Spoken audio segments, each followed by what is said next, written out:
Ele renunciou a milhões em privilégios. Mas será que isso muda o sistema?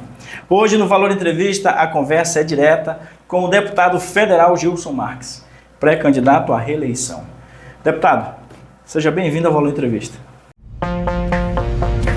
Entrevistas descontraídas com grandes profissionais de Santa Catarina e do Brasil. Começa agora Valor Entrevista.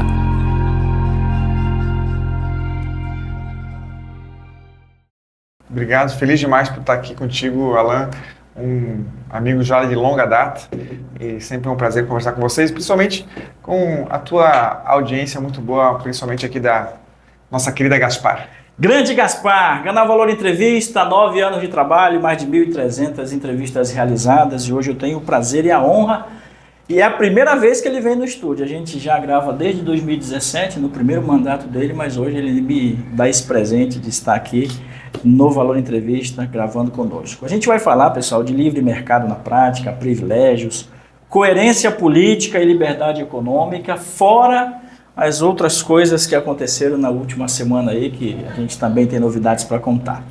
Deputado, qual a sua ação realmente diminuiu o tamanho do Estado? Bom, essa é uma boa pergunta. Na verdade, o meu trabalho lá, Alan, ele é essencialmente fazer isso. Mas não só diminuir o tamanho do Estado, mas não deixar que ele aumente.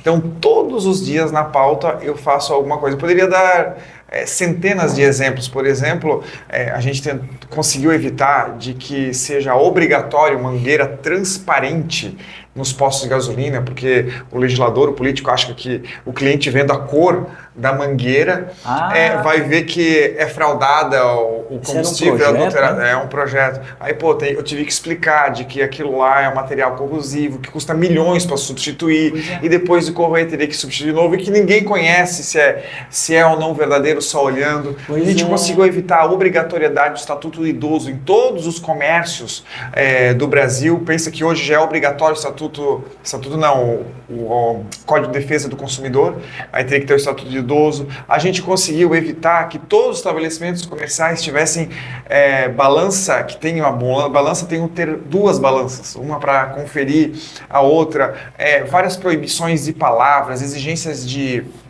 coisas nas embalagens, enfim, e essas parecem ser coisas pequenas, mas na verdade são muito grandes, porque no final das contas é uma xepa no bueiro, é a soma de inúmeras xepas que fazem com que a gente tenha esse Estado grande, que regulamenta tudo, interfere em tudo. Hoje não tem nenhum negócio no Brasil que não tenha um político tentando regulamentar isso que se já não esteja regulamentado, e eles querem mudar também.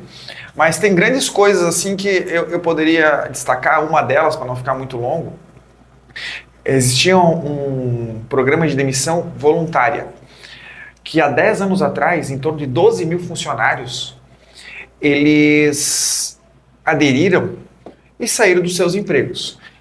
Para surpresa de ninguém, o governo não cumpriu integralmente a demissão voluntária e faltou pagar uns 20% para aqueles 12 mil funcionários. Aqueles funcionários, alguns cobraram na justiça, outros não, outros esqueceram. Enfim, até que teve um deputado que teve uma excelente ideia de fazer um projeto de lei para recontratar todo mundo. E isso aconteceu 10 anos depois. E eu consegui travar isso. Imagina, 12 anos depois, 10 anos depois, 12 mil funcionários entrarem nas repartições públicas, voltarem a receber salário. Geralmente não é mais compatível, não mais precisa, então não tem mais sentido. Então todo o meu trabalho, ele é não só diminuir, porque hoje muitas das vezes isso é algo inalcançável, mas a gente consegue que ele não aumente, não aumente cada vez mais. Poderia dar muitos mais exemplos, até alguns engraçados, mas só para te dar esse contexto, Alan, muito do aumento do tamanho do Estado é também de carga tributária, né? Claro. Porque quanto mais ele arrecada e tira da população, e as pessoas têm a falsa ideia de que a arrecadação é bom, né? Até bota no jornal, aumentou a arrecadação, recorde de arrecadação. Pô, isso é ruim pra caramba. Significa que retirou mais dinheiro da sociedade, mais dinheiro do setor produtivo. Para quê? Porque o Estado ele quer dizer que ele vai te dar mais saúde, segurança, educação, mas isso é impossível, porque ele só consegue te dar, comprar, fazer qualquer coisa se ele retirar o dinheiro da sociedade. Exato. Então, cada vez que você luta, e esse é meu dia a dia lá, para que não aumente tanto a carga tributária, seja de quem seja, a gente está reduzindo o tamanho do Estado. Por exemplo, a gente participou aí, da reforma tributária propriamente dita, mas, por exemplo, da isenção do IR, agora recentemente, que isentou, e isso é bom, pessoas que ganham até 5 mil reais. Mas o governo não deixou de receber, ele disse que vai cobrar de outras pessoas. Então, quem ganha 10? Então ele só desloca a vítima, entendeu? E a gente tenta lutar a todo tempo por isso. A grande verdade é que a gente precisa ter, no lugar desses interventores, das pessoas que amam o Estado, amam os políticos e dizem e mentem que isso vai resolver a população, ter pessoas que fazem o contrário, que chega lá e diminui, reduza e se esforça para que isso não cresça, para nos ferrar ainda mais. Ô Gilson, e para Gaspar, vamos falar para o povo gasparense, porque eu sei que você aí nos 2 mandatos, e agora ele está pré-candidato à reeleição, você sempre contribuiu bastante. Aqui você tem uma ponte legal, que é a Bernadette, também o Ivens, e as demais lideranças aqui do nosso município. Tu recorda aí de cabeça quanto de verba já veio para Gaspar pelo teu intermédio? Não vou lembrar. Você que teve uns 2 milhões recentes, né? Não vou lembrar de tudo, mas é um valor considerável que mais me chamou a atenção e recente, até é um ensinamento para os outros municípios. Em todos os municípios, as entidades, os órgãos, a prefeitura, não sabem exatamente para onde enviar o valor e nem o que pedir. Um pede uma coisa, outro pede uma outra coisa. E aqui em Gaspar, eu recebi uns 5, 6 lugares diferentes o mesmo pedido, que era para fazer uma sede nova para a Polícia Militar. Sim. Só que o valor era alto, era 2.800.000 reais. E aí eu acabei decidindo, pensei, apesar de ser um valor alto, eu acabei enviando o valor integral para essa obra. Então essa foi a última, outras eu não me lembro, mas eu rotineiramente mando bastante recursos para a saúde, para a PAI, que é a minha pauta, sempre focar em saúde, segurança e educação. Perfeito. O deputado Gilson Marques, deputado federal, hoje no Valor Entrevista, nos dando um prazer da sua visita. Hoje que é dia 1º, dia do trabalhador ou é dia do trabalho, deputado? Eu estava brincando no carro, dia do trabalhor, que para muitos casos é proibido trabalhar, né? É a mesma coisa o pessoal que fala aí da escala 6 por 1, porque a lei proíbe as pessoas a trabalharem, se a caso ela for aprovada, no 6º dia, ainda que ela queira, né? Então é sempre assim, o partido do trabalhador, o partido do trabalho, ele desestimula o trabalho, ou proíbe o trabalho, ou pior ainda, ele retira cada vez mais o fruto desse trabalho. Hoje, para ter ideia, em torno de 40% do que você trabalha e produz, você manda para os políticos na forma de impostos.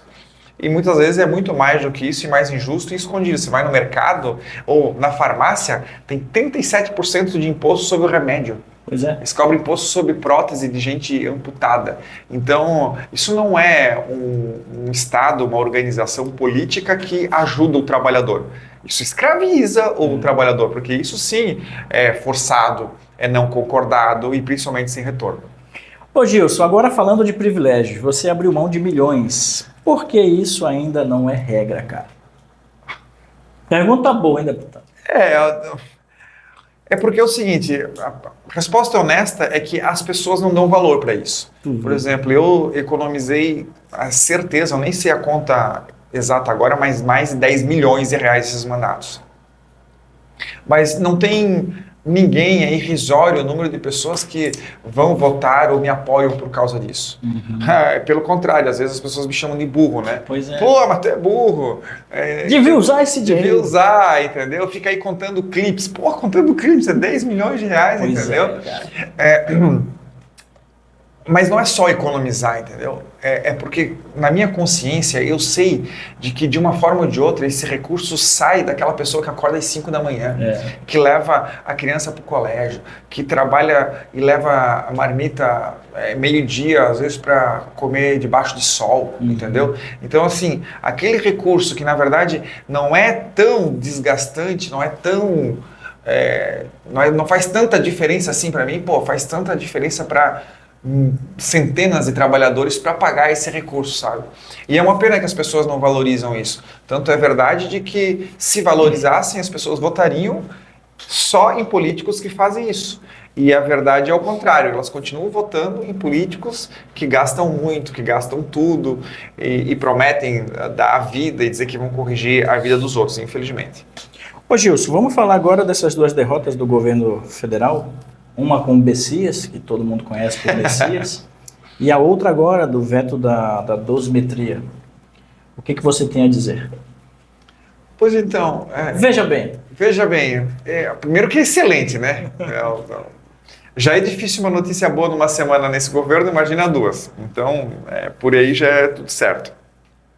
E sabe que se me perguntasse uma semana atrás... Tu não acreditaria? Uma semana atrás é pouco, mas digamos uns 20 dias atrás, primeiro que eu ia dizer que o Bessias ia passar quando pautado, porque existe um combinado mais ou menos lá, que quando é pautado é porque já se tem certeza mais ou menos que vai ser aprovado, porque não tem sentido. Sim. Né? Só que ali me parece que foi feito o contrário, foi pautado para recusar, para dar uma resposta, entendeu? E essa resposta foi entendida. Mas por que o Davi Alcolumbre ele tem um suporte para fazer isso? Porque nesse caso ele tinha o apoio do Alexandre de Moraes. Então, o Davi Alcolumbre, todo mundo sabe que ele tem um rabo preso lá e tal. Então, ele precisava, para tomar uma atitude desse, ter as costas quentes. Tirando você, muitos também têm o rabo preso lá. Muitos têm, mas não que tenham o poder de fazer a diferença. O Davi Alcolumbre pode pautar impeachment. Tem pedido impeachment que tem 51 assinaturas, ele não coloca em pauta. Pois é, né? Então, ele tem as costas quentes lá no Supremo. Tanto que o presidente Lula coloca a culpa da não aprovação do Bessias em Davi Alcolumbre e Alexandre de Moraes. Então se dividiu as forças. E isso é melhor ainda. Porque quando diz, mas... Mostra a desarticulação. Não, nessa briga eu torço pela briga. Briguem o máximo possível, porque quanto mais eles brigam, mais eles enfraquecem um ao outro. Sim. E também não tem tempo e nem conluio de articular mais coisas contra a população. Eles estão preocupados só para aquela disputa interna. E isso, na verdade, é muito triste eu dizer que é bom, porque no fundo o problema do Brasil é qual? Essencialmente a política. Cara, aqui a gente não tem terremoto, enchente, guerra. Se você listar todos os problemas que o Brasil tem, todos eles são ligados diretamente ou indiretamente à política. Sim. Então os problemas são deles mesmos. Percebe que hoje o problema que a gente tenta resolver, porque o STF é isso, porque o Planalto, por exemplo, porque o Congresso é isso, porque a Prefeitura não entrega isso, porque o governo do Estado... Tudo é político. Tudo! Eu quero que alguém me diga qual que é o problema do Brasil que não é político, o que não é diretamente ou indiretamente, não existe. Então, a partir do momento que esse sistema todo ele enfraquece, de qualquer jeito, isso é bom para nós. Mas o recado que é mais positivo ainda é que esse enfraquecimento ele vem junto a reboque com outras coisas. A rejeição do presidente Lula aumentando e essa indignação perto da eleição faz com que as pessoas se mobilizem, falem umas para as outras. Sim. E votem em personagens que são do outro time. Entendeu? Que são pessoas que são contrárias ao Lula. Hoje nós temos aí, segundo o Datafolha, que é digamos assim, uma pesquisa que geralmente é carinhosa com o governo, apontando 49% de rejeição para o Lula. Então, há 20 dias atrás, eu diria que o Lula ganharia a eleição. Tem 450 estatais, imprensa comprada, 300 cargos, 40 ministérios, 40 anos fazendo campanha, entendeu? Hoje eu já diria que não. Por quê? Com 49% de rejeição, não existe ninguém no planeta, nenhuma democracia, que tenha ganho uma eleição. Pois é. Entendeu? Então hoje, com isso tudo que está acontecendo, com uma proximidade, com a rejeição subindo, eu acho que a gente tem tudo para varrer essa gente do poder. Existe a possibilidade de ele não concorrer à presidência? Eu acho que existe. Pergunta boa essa. Não, eu acho que existe. Eu diria que ele não quer, ele quer muito, né? Ele ama o poder, né? Obviamente. Também, é a vida dele. Também não criou e não deixou criar nenhuma pessoa que substitua ele, né? Mas eu acho extremamente difícil ele participar de uma eleição sabendo, tendo certeza, menos ainda, que vai ganhar, né? E hoje tudo está levando para esse caminho. As pesquisas mostram que ele continua caindo, os concorrentes continuam subindo, a situação do Brasil ela vai caindo. Ele tem feito várias medidas populistas, por exemplo, além do IR que eu já falei, Vale Gás, enfim, toda hora tem alguma outra coisa que ele está inventando e isso não está revertendo a impopularidade dele. Então eu acho que se ele tiver certeza lá na frente, é bem capaz que ele substitua esse nome. Então vamos lá, para 3 opções de desistência, né, que são narrativas. Pode ser senil, ou, afinal de contas ele já está um senhor de idade. Pode ser Janja, atrapalhando a imagem dele, porque foi o que ela fez. E pode ser também a possibilidade dele sentir realmente que não vence. O que tu aponta?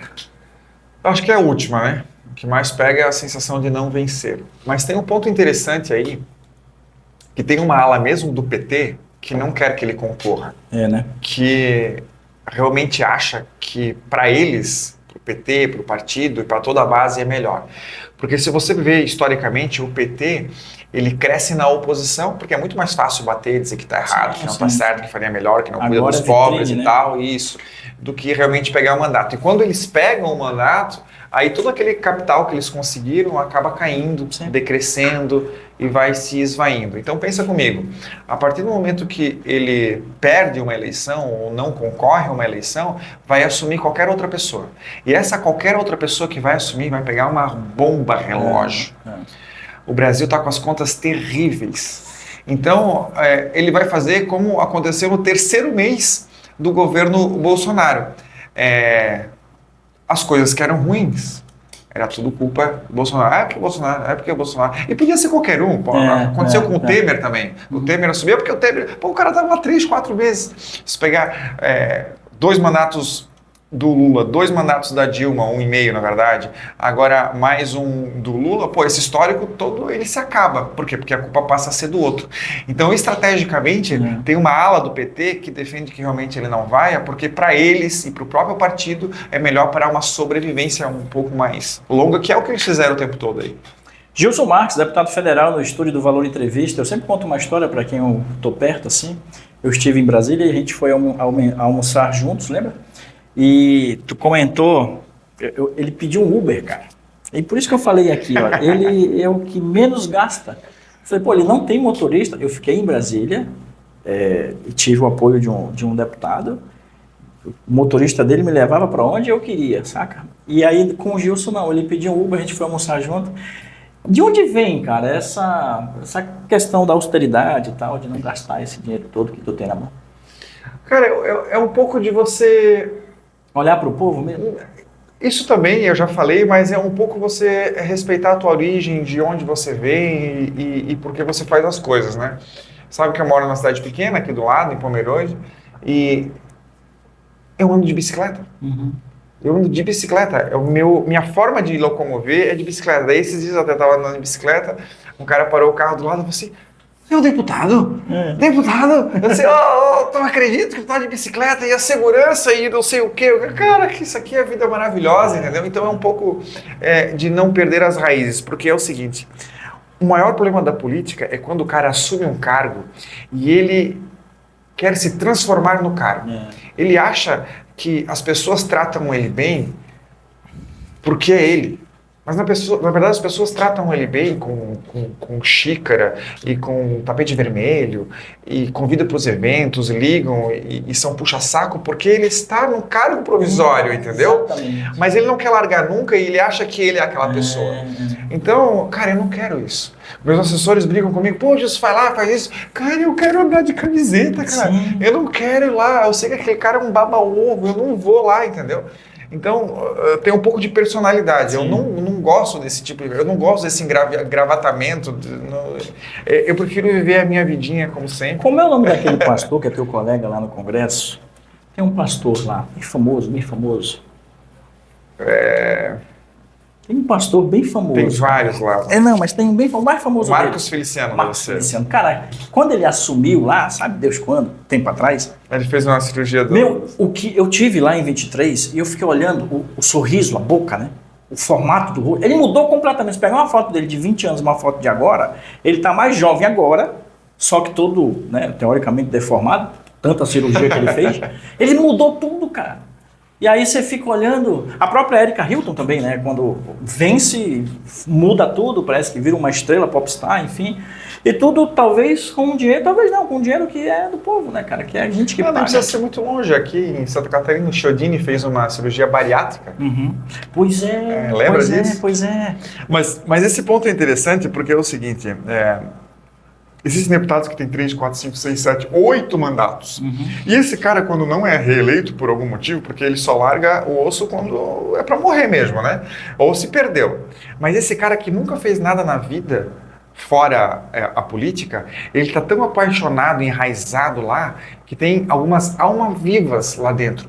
Que continuam botando o terno e o PIN e perambulando como se fossem deputados.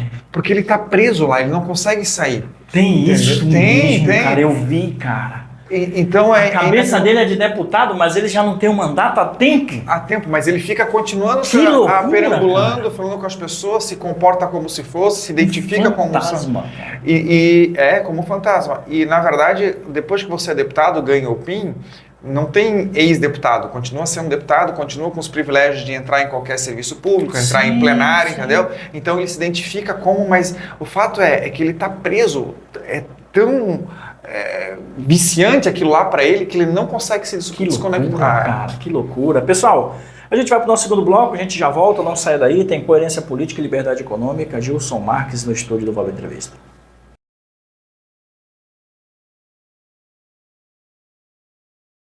Voltando para o segundo bloco de um papo muito especial com o Gilson Marques, deputado federal por Santa Catarina e também pré-candidato à reeleição. Ele nos faz uma visita aqui no estúdio do Valor Entrevista. E agora eu quero te perguntar a respeito do Zema. Gilmar Mendes é o principal cabo eleitoral dele? Com certeza, tem ajudado bastante. Essa é a estratégia do inimigo comum, né? O inimigo do meu inimigo é meu amigo. Então, tem muita gente que sabe, conhece, ou tá com muita coisa engasgada na garganta, que vê na figura do Zema, um cara corajoso que vai lá e fala o que eu gostaria de falar. Sim. Então, essas pessoas, obviamente, acabam adorando o Zema, principalmente adorando o que ele fala, né?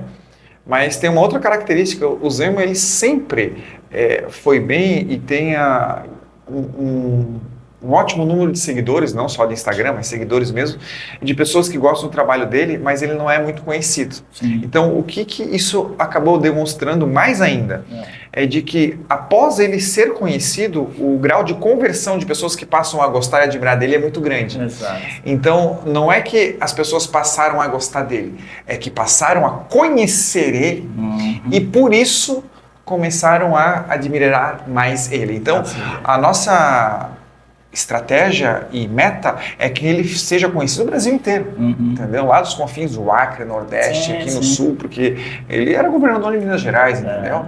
Então, superado esse desafio, ele vai continuar crescendo igual meteoro. E se os intocáveis continuarem batendo nele, vai... Estamos ajudando bastante. Vai estourar, continue, né? Ô Gilson, uma outra coisa que é importante a gente também falar, agora falando do cenário aqui mais estadual, a união do Partido Novo com o PL, o Adriano como pré-candidato a vice-governador com o Jorginho, o que isso traz de benefício para o estado de Santa Catarina? São inúmeros benefícios, mas assim, o mais fácil de explicar é que o Jorginho tem um histórico grande, enorme, de muito tempo na política. Isso não necessariamente é ruim, mas obviamente guarda todos aqueles vícios partidários, enfim.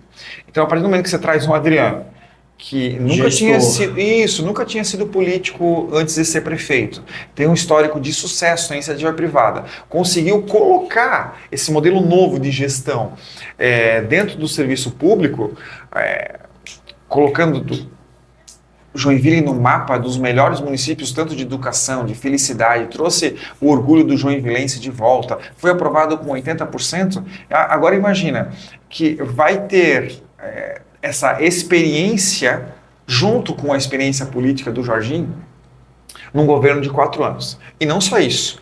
Esse desenvolvimento desses 4 anos, que já vai ser bom para Santa Catarina, assim, espero que ele tenha uma posição de destaque, vai fazer com que Adriano seja obrigatoriamente governador pelo menos nos últimos 8 meses em 2030. E isso, conhecendo ele, porque tem uma estrela, ele com certeza vai ser o favorito para uma reeleição em 2030. E aí sim a gente muda o jogo. Então é um caminho que a gente está construindo por lá. Agora você vai me perguntar assim, tá, Gilson, mas só tem pontos positivos? Não, é claro que tem pontos negativos, tem pontos que eu não concordo e gostaria de superar, mas eu acho que vale a pena nesse momento a gente ser pragmático e ir para o caminho que é mais rápido para aquilo que é certo. Eu vou fazer um corte rápido. Quais os pontos você não concorda? A gente não sabe nem quais alianças que esse governo vai fazer além de PL novo. Ele está negociando agora, por exemplo, com o MDB. Eu não gostaria de estar com o MDB. O MDB tem risco de estar com o presidente Lula, por exemplo. Pois é. Entendeu? Então, já é ruim, às vezes, você escolher um lugar para morar. Aí, pô, depois você escolhe para namorar, daí vem montar o cemitério do lado, aí daqui a pouco vem uma vizinha drogada, entendeu? Eu não gosto Uma boca de fumo. Sem contar de que quanto mais pessoas tem, independente de quem seja, é mais difícil de controlar, de se convencer, ser convencido, entendeu? Claro. Imagina você fazer uma reunião com 8 pessoas, né? É muito mais difícil. Então, eu prefiro que fosse o mais puro possível. Mas faz parte, não está sob nosso controle, então segue o jogo. Eu te entrevistei há um tempo atrás ao lado do Zema e você era pré-candidato ao Senado, e aí eu peguei, besteira, fiz o post nos stories daquela fala de você como pré-candidato ao Senado, e todo mundo veio me perguntar se você era candidato porque você tinha desistido e voltou atrás e aquela coisa toda. Então, esclarecendo, você pré-candidato à reeleição, a deputado federal, certo? E a Senado, aqui no estado, você vai estar com alguém, vai apoiar alguém? Tá, só vamos explicar isso que é interessante. Em 2022, eu já passei por esse perrengue. Eu já queria ser candidato ao Senado lá. Mas quando o partido me deu a data para escolher, para definir, o Luciano Hang era candidato. Entendeu? É óbvio que eu não vou concorrer sabendo que ele ia ganhar. No fim, nem ele foi candidato. Pois é. Esse mesmo problema nós temos hoje. Quando eu me lancei candidato, não estava nessa história o Carlos Bolsonaro, entendeu? Há pouco tempo atrás, questão de 60 dias, a Carol Detoni não estava resolvida no partido, Pois é. entendeu? O Amin até hoje não se tem certeza se ele vai para um lado, se ele vai para o outro. Tem gente que diz que ele não vai e tal. E além disso, ele tem 80 anos para um mandato de 8. O que eu quero dizer com isso? Que se permanecer os 3 nomes como candidato ao Senado, eu vou à reeleição, entendeu? Mas quem disse que isso vai se permanecer, entendeu? Entendi. Tem gente que diz que o Carlos, como apareceu na terceiro na pesquisa, possa desistir, entendeu? Alguém pode morrer, eu posso morrer, Claro. entendeu? Muda o jogo, isso é só em julho. Então, qual é a minha posição? Vai chegar no último dia, eu vou olhar, essa posição aqui, vale a pena disputar ou não vale a pena disputar? Hoje não vale, por quê? Porque se eu me candidatar, além de eu não ser eleito, infelizmente, eu elejo o Décio Lima. É óbvio que eu não quero, eu quero fazer o bem para o Brasil e não o mal.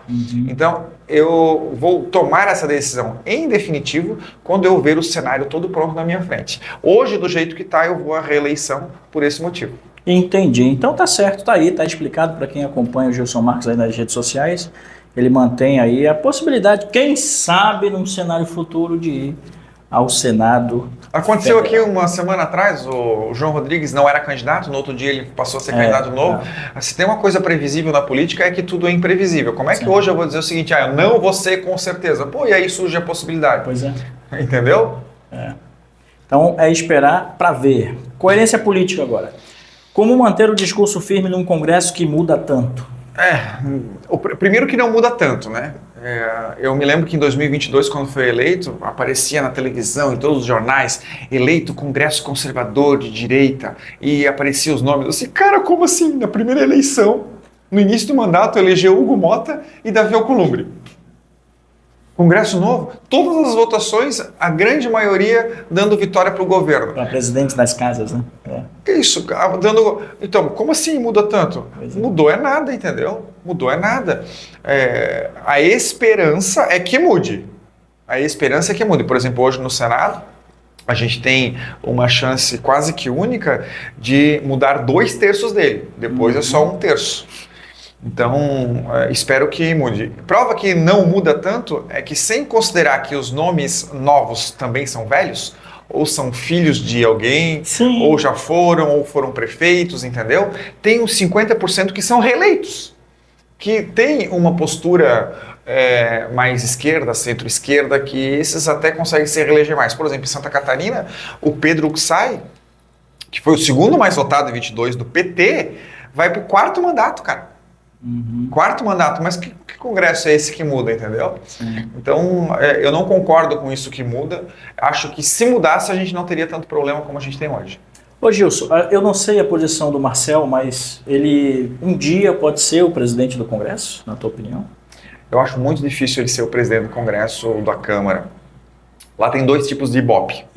Eu sempre explico que, tem alguém que gosta do Rodrigo Maia. Pois é. Só que ele dentro da Câmara, tanto que foi eleito e reeleito, ele era um Deus. Deus no céu e Rodrigo Maia na terra. Porque o Ibope interno dele era muito alto. Entendi. E o Ibope externo é baixo. Sim. Eu e o Marcel, por exemplo, tem Ibope externo bom e Ibope interno muito baixo, por motivos óbvios. Então, o Marcel concorreu à eleição, fez 32 votos, se eu não me engano. 32 votos pro... Dos 500? Isso. Era o melhor nome, entendeu? Ele estava concorrendo com o Hugo Mota do Centrão, com outro cara da esquerda, entendeu?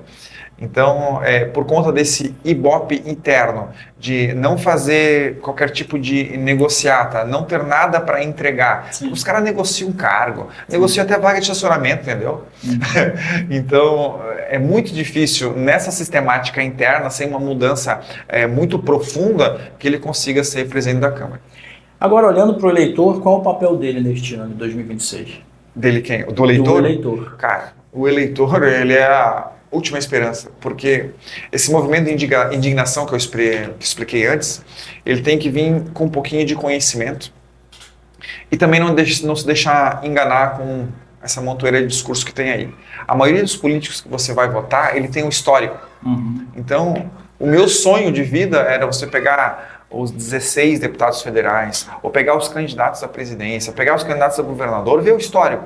O que ele fez, o que ele não fez, se ele tem processo, qual é a capacidade que ele tem, qual é o alinhamento, o que ele gastou, o que ele não aprovou, ou se ele é picareta ou não. Realmente fizesse isso. Cara, mas quem faz isso é talvez 5%. Metade da população define voto nas últimas semanas, entendeu? Então, o papel hoje do eleitor é, primeiro, tomar conhecimento, transformar essa indignação em ação e realmente se envolver na campanha, entendeu? Porque o seu voto só vai fazer diferença se for um voto para eleger ou não eleger alguém, entendeu? Mas a tua capacidade de mobilizar outras pessoas, falando para a vizinha, para o vizinho, para o filho, para a família, para o outro, na rede social, isso sim tem uma capacidade de fazer uma bola de neve positiva para ajudar ou prejudicar alguém. Lembrando que a política sim é uma ciência de soma zero. Então, para alguém ocupar um espaço, outro não ocupa. Então, quando você coloca alguém ruim, ou quando você coloca alguém bom, você deixa que o outro lado, ele se perpetue. Então, a minha vaga lá, se eu não estivesse lá, ia ser muito provavelmente de alguém intervencionista, que gosta do Estado, que quer tributar mais, e eu nem estou falando de corrupto, que poderia ser também, entendeu? Então, a gente ganha 2 vezes. Colocando alguém que rema para frente, você está... fazendo algo muito positivo que está deixando de colocar alguém que rema para trás.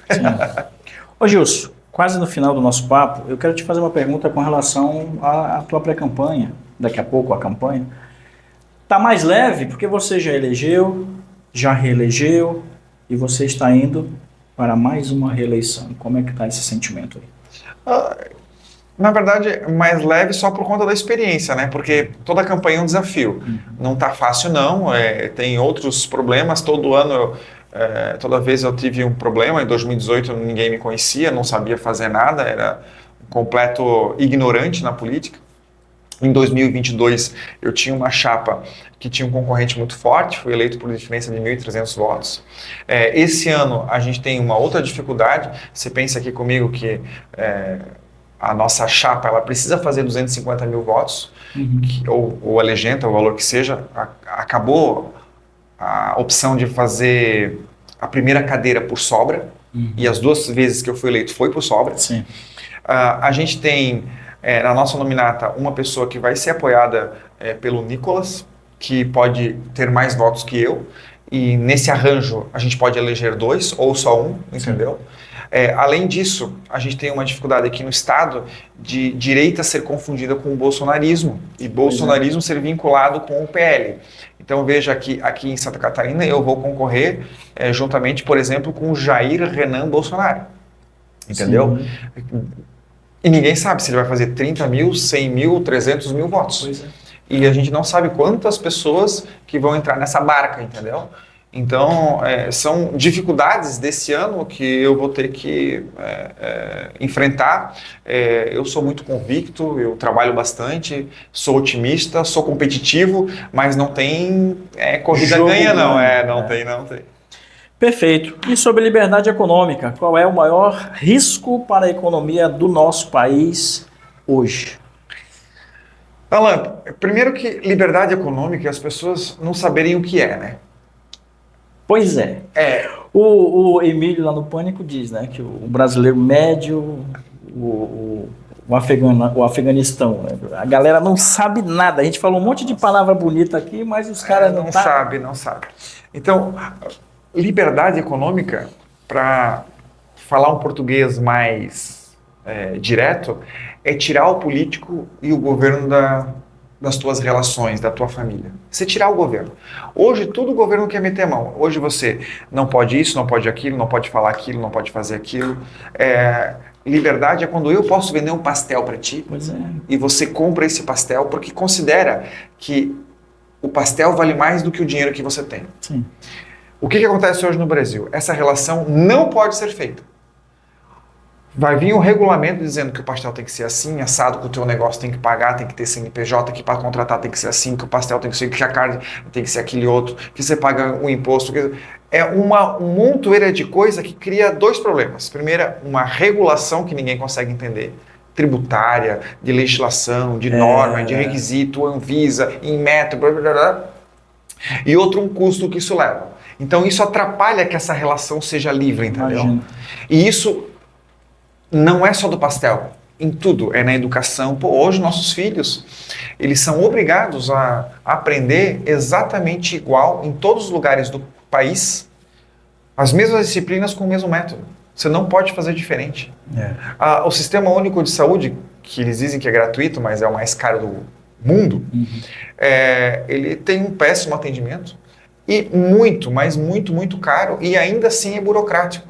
Eu fui num equipamento no hospital um tempo atrás, ele estava parado e gente na fila e tudo ocupado. Por que esse equipamento aqui está parado? Não, falta o carimbo lá do ministério para liberar o equipamento, entendeu? Sendo que você não imagina qual é a burocracia para ter comprado o equipamento. Pois é. Entendeu? Aí vamos falar de segurança pública. Cara, os caras estão mais preocupados naquilo que eu falo no tweet do que atrás de 350 mil mandados de prisão em aberto. Então existe 2 lados. Uma é o setor produtivo, que é o dia a dia das pessoas, o que trabalham, e outro é o que controla uma parte desses recursos, que é o setor parasitário, o setor político, entendeu?